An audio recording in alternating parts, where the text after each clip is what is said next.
Savez-vous quelle est la voiture la plus importante de l'histoire de l'automobile? C'est le véhicule qui a mis l'Amérique du Nord sur la route et qui a permis aux familles de la classe moyenne de posséder une voiture. Et combien ça coûterait pour refaire cette beauté d'acier inoxydable? Pour produire la carrosserie, il faut créer les moules et les installations de production.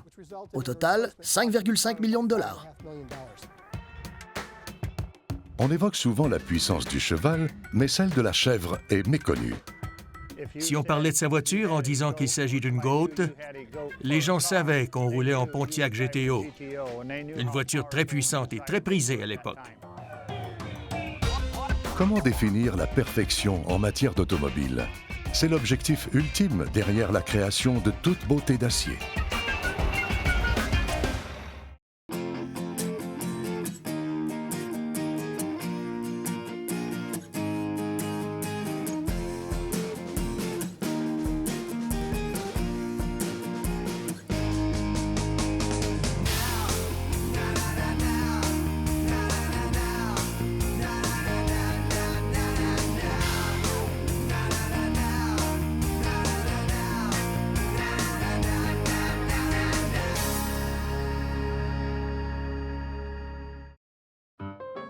Chaque fois qu'on se glisse derrière le volant de sa voiture, on devrait s'arrêter un instant et avoir une pensée pour cet homme, Henry Ford. Ce n'est pas lui qui a inventé l'automobile, car elle évoluait depuis longtemps lorsqu'il est entré en jeu. Mais on lui doit l'introduction du travail à la chaîne dans la fabrication des voitures. Cette innovation a pour conséquence de réduire le coût des véhicules pour qu'ils deviennent enfin accessibles à tous. Aujourd'hui, presque toutes les voitures fabriquées dans le monde sont redevables à la modèle T.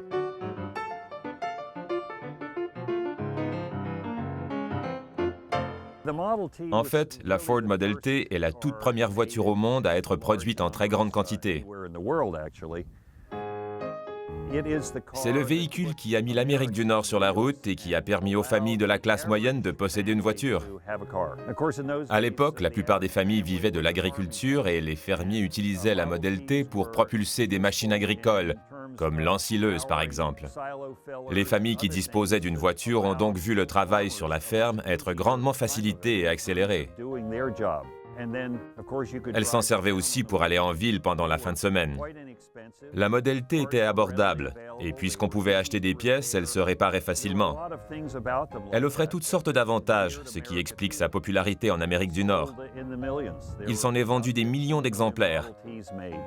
Plus de 15 millions de Model T ont été fabriqués entre 1908 et 1927.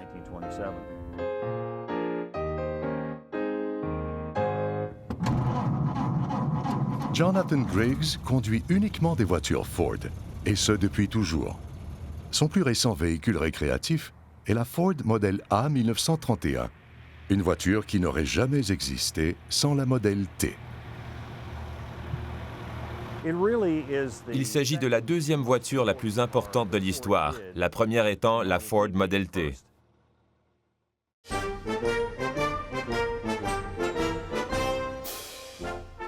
La Model T atteint une vitesse maximale de 65 km/h et son moteur développe 20 chevaux vapeur. En 1908, elle valait environ 850 $. Et dans les années 1920, Ford a revu son prix à la baisse. Le constructeur vendait maintenant sa voiture seulement 250 $. La voiture est restée inchangée jusqu'au jour où l'entreprise en a cessé la production. Ford n'aimait pas le changement. Il disait que ses clients pouvaient avoir une Ford T de la couleur de leur choix, tant que c'était noir. À l'époque, les gens qui vivaient en ville demeuraient assez près de leur lieu de travail pour s'y rendre à pied. En Amérique du Nord, il y avait plusieurs petites villes, mais elles ne comptaient qu'une entreprise ou deux. Comme les gens n'avaient pas les moyens de s'offrir une voiture pour aller travailler, ils marchaient. Pendant ces années-là, si on avait un véhicule, on en avait un seul et il était utilisé par toute la famille. On s'en servait pour se déplacer par temps froid mais aussi en plein été lorsqu'il faisait très chaud. Il n'y avait pas de climatisation à l'époque. Et après la messe du dimanche, les gens montaient dans leur voiture, descendaient les fenêtres et se promenaient pour se rafraîchir. La voiture remplissait différentes fonctions à l'époque de la Ford T. Lorsque les autres constructeurs automobiles ont commencé à gruger les parts de marché de la Model T, Ford a compris qu'il devait lancer une voiture complètement redessinée, la Model A. C'était une voiture très attendue. Ford a fermé son usine pendant plusieurs mois avant de reprendre la production. Les gens ont cessé d'acheter des voitures en attendant l'arrivée de la Model A en 1928. Il s'agit d'un véhicule de conception entièrement nouvelle. La suspension ressemble à celle de la Model T, mais elle fonctionne différemment. La Model A comprend une boîte de vitesse à 3 rapports, comme ses concurrentes. Son moteur est plus robuste et plus fiable que celui de la Model T. Aussi, elle est dotée d'une carrosserie plus aérodynamique et de pneus plus larges, ce qui offre une conduite plus douce. Cette dernière amélioration est apportée en cours de production pour qu'elle soit plus facile à conduire que la Model T. Tout comme la Model T, la Model A est une voiture particulièrement robuste. Même si on la met à rude épreuve, elle tient le coup. Justement, ce côté combatif est ce qui plaît à Jonathan.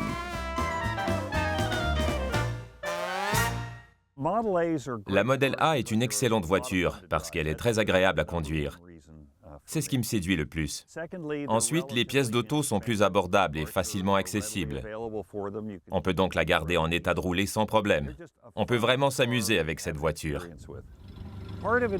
J'aime aussi le bruit du moteur. La Model A produit un son unique. La boîte de vitesse est bien conçue et elle convient parfaitement à la puissance du moteur.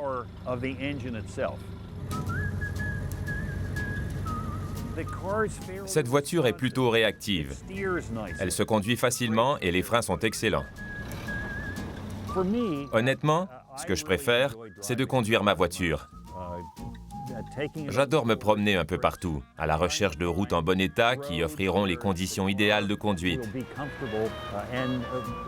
Ce qui est bien, c'est qu'il y en a plusieurs qui sillonnent la région. Les ventes de la Model T se sont échelonnées sur 18 ans, tandis que la Model A n'a brillé que pendant 5 ans avant que la concurrence n'oblige Ford à créer un tout nouveau modèle. Ce qui a causé la fin de la Model A, c'est le moteur 4 cylindres en tant que groupe motopropulseur de prédilection chez Ford. Simplement parce qu'il était de moins en moins populaire.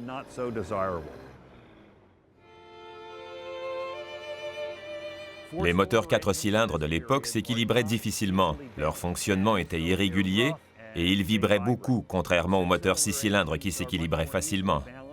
Voilà pourquoi le moteur 6 cylindres de Chevrolet semblait plus moderne avec son fonctionnement plus souple, entre autres. Les voitures dotées d'un 6 cylindres offraient une expérience de conduite beaucoup plus agréable. C'est ce qui a marqué la fin de la Model A.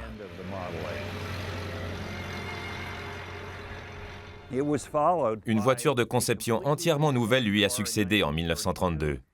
Au départ, Ford prévoyait équiper ce nouveau véhicule d'une version améliorée du moteur de la Model A. Mais en raison de la forte concurrence, Ford a changé ses plans et pour surpasser Chevrolet, l'entreprise a lancé le premier V8 de son histoire en 1932.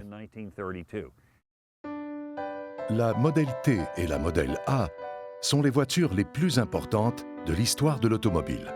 Elles ont eu un impact majeur sur l'évolution de la société nord-américaine au XXe siècle, qui est passée d'un mode de vie rural et sédentaire à celui que l'on connaît aujourd'hui.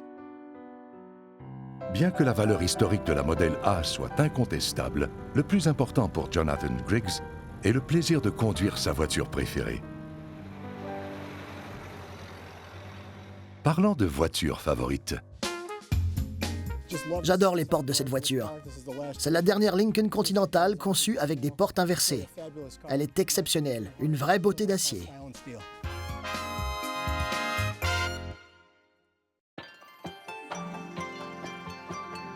cette Lincoln Continental ne ressemblera jamais à un tas de ferraille rouillées, puisque sa carrosserie parfaitement lisse et brillante est en acier inoxydable. Voici une Lincoln Continental décapotable 1967, le dernier modèle avec porte inversée. Une voiture produite en grande série, mais avec une autre carrosserie. Le constructeur a produit seulement 3 voitures comme celle-ci avant que les moules ne se brisent. Cet exemplaire est même incomplet. Il n'y a pas de jupe d'aile, ce panneau qui couvre les roues arrière, parce que les moules se sont brisés avant même de les fabriquer. Il s'agit de la dernière voiture en acier inoxydable que Ford a fabriquée pour la Allegheny Ludlam Corporation, un producteur de métaux. L'entreprise a commandé ces véhicules afin de mettre ses produits en valeur. Un représentant nous a consultés pour une estimation de ces voitures plusieurs années avant que le musée ne les emprunte. On lui a conseillé des spécialistes en évaluation et il a opté pour une estimation de la valeur à neuf. Devinez combien ça coûterait pour refaire une voiture comme celle-ci, compte tenu du revêtement de cuir rouge, du tablier et du moteur à repeindre, et du fait que pour produire la carrosserie, il faut créer les moules et les installations de production. Au total, 5,5 millions de dollars. Même si l'acier inoxydable a un poids semblable à celui de l'acier régulier, il se comporte différemment. Aussi, il est plus dur, à tel point que les moules habituels ne sont pas assez solides pour le façonner. Voilà pourquoi l'entreprise Ford a attendu la fin de la production d'un modèle pour en faire une version en acier inoxydable et qu'elle a rarement répété l'expérience. La première voiture en acier inoxydable de Ford est une berline de 1936, produite en 6 exemplaires.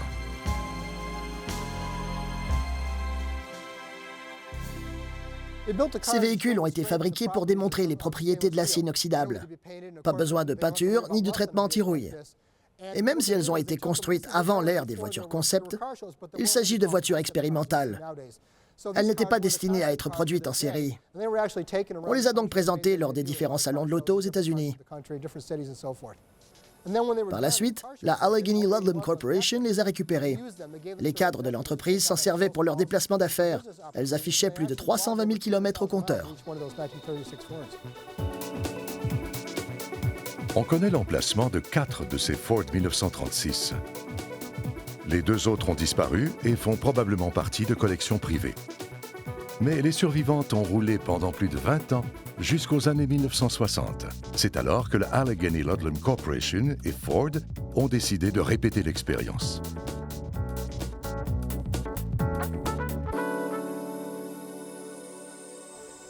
Quelques décennies plus tard, ils l'ont refait avec une voiture de conception moderne. En 1960, Ford a construit sa Thunderbird de l'année en acier inoxydable. Au début de l'automobile, la majorité des pièces étaient en bois. C'était très difficile de façonner une grande plaque de métal pour faire le toit. Les premières voitures avaient donc un châssis en bois et seulement quelques pièces en métal. En optant pour l'acier inoxydable, il a fallu réinventer la procédure, parce qu'il est difficile d'en mouler une grande plaque.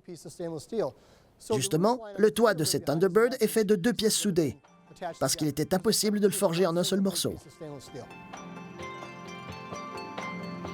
Aujourd'hui, la carrosserie de ces véhicules est en bien meilleur état que leur habitacle. Le cuir est usé et la couleur du plastique s'est estompée, tandis que l'acier inoxydable est impeccable. Un coup de chiffon et le tour est joué. Le 4e véhicule en acier inoxydable de l'histoire, la DeLorean, ne verra le jour qu'au cours des années 1970.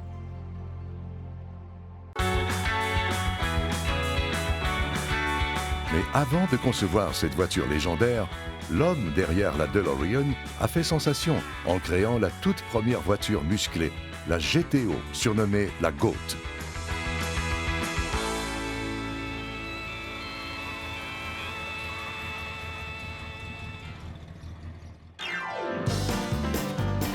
Certaines voitures attirent des inconditionnels et inspirent des surnoms. Même si elle présente une conception extravagante et qu'elle est dotée d'un moteur surpuissant, un surnom rend une voiture encore plus exceptionnelle. Plus le surnom est étrange, mieux c'est. Et c'est exactement ce qui s'est produit avec la Pontiac GTO. Si on parlait de sa voiture en disant qu'il s'agit d'une GOAT, les gens savaient qu'on roulait en Pontiac GTO. Une voiture très puissante et très prisée à l'époque.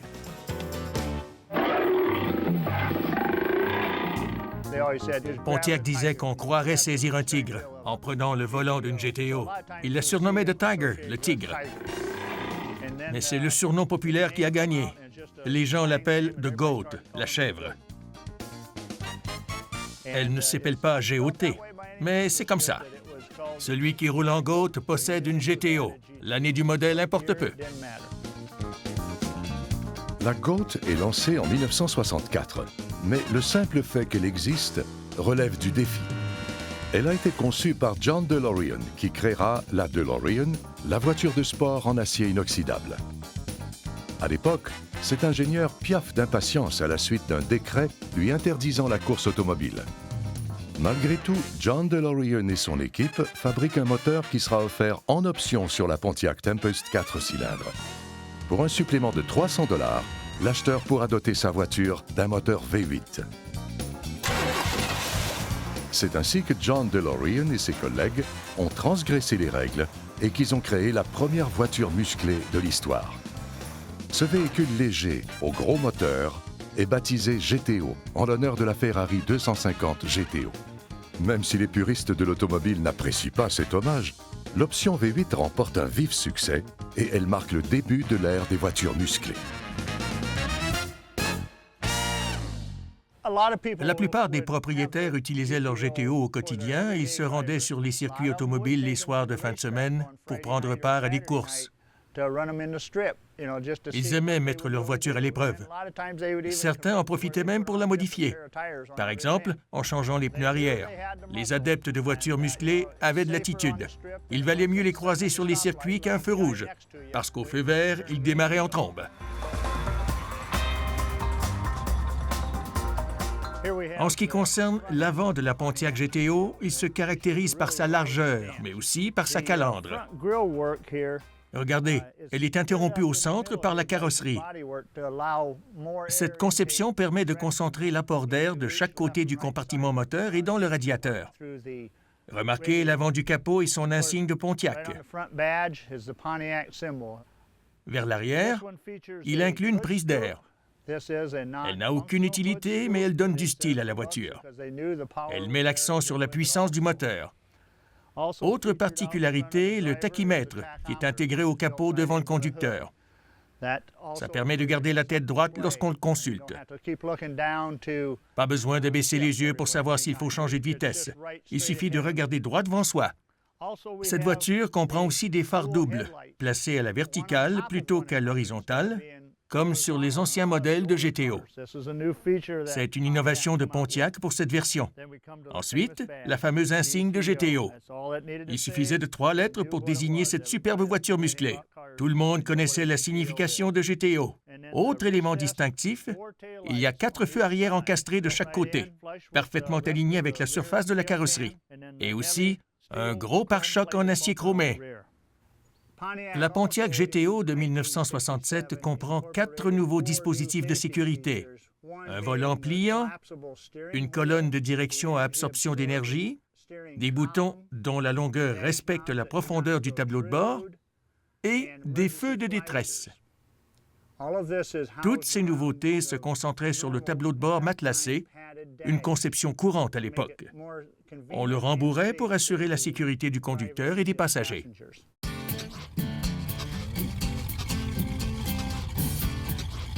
Pourquoi la surnommer la Goat? Selon certains, c'est plus facile à dire que GTO. D'autres prétendent que Goat signifie Gas, Oil and Tires, ou essence, huile et pneus. 3 éléments que la voiture consomme sans modération. La mode des voitures musclées est lancée. Et elle entraîne dans son sillage des noms de modèles plus farfelus les uns que les autres. La B, comme la Goat, est considérée comme étant une voiture musclée d'entrée de gamme. En 1969, 2 constructeurs ont ajouté des options en milieu d'année. Plymouth pour la Roadrunner et Dodge pour la Super B. Avec ces voitures musclées abordables mais très puissantes, les fabricants voulaient attirer une clientèle plus jeune. Leurs options de milieu d'année étaient ainsi moins chères que l'option Hemi, dont le prix était tout simplement exorbitant. Le moteur Hemi demandait des ajustements constants. Il fallait toujours le calibrer parce qu'il s'agit d'un moteur de course adapté pour la route. Mais pour régler celui-ci, pas besoin d'être spécialiste.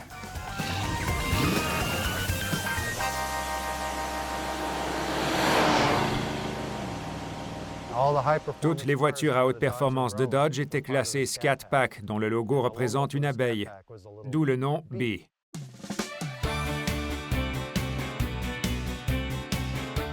On dit qu'il s'agit d'une carrosserie de type B, et puisque ce modèle est doté d'un moteur B, qui se prononce B en anglais, Dodge l'a nommé Super B. Le constructeur aurait pu tout aussi bien la baptiser Super désagréable. En effet, le capot est en fibre de verre, un matériau fragile qui de plus n'est pas relié à la carrosserie.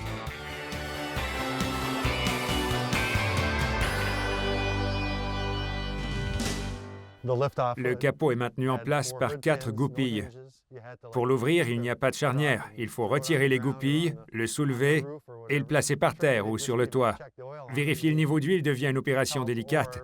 Certains ont essayé de le faire seuls en glissant les mains dans la prise d'air pour soulever le capot. C'est pourquoi ces modèles présentent souvent des fissures, car la prise d'air servait de poignée. Ce type de capot a toutefois plusieurs utilités. D'abord, il comprend une gigantesque prise d'air qui n'a pas de levier pour en régler l'ouverture ou la fermeture. Elle est toujours ouverte. Elle laisse donc entrer tout ce qu'elle rencontre sur son passage, que ce soit la pluie, des petits oiseaux, des insectes, tout y passe. Le capot est très léger. Sa prise d'air évoque la performance du moteur et elle est placée au-dessus du filtre à air. Le fait qu'il soit en fibre de verre rappelle les voitures de course, tout comme les 4 goupilles. Il est donc esthétique et fonctionnel. L'habitacle aussi s'inspire des voitures de course. Par exemple, le tableau de bord comprend des cadrans indicateurs perfectionnés. Il y a même un tic-toc-tac. On l'appelle tic-toc-tac parce que l'appareil est doté d'un tachymètre près de la bordure et d'une horloge au centre.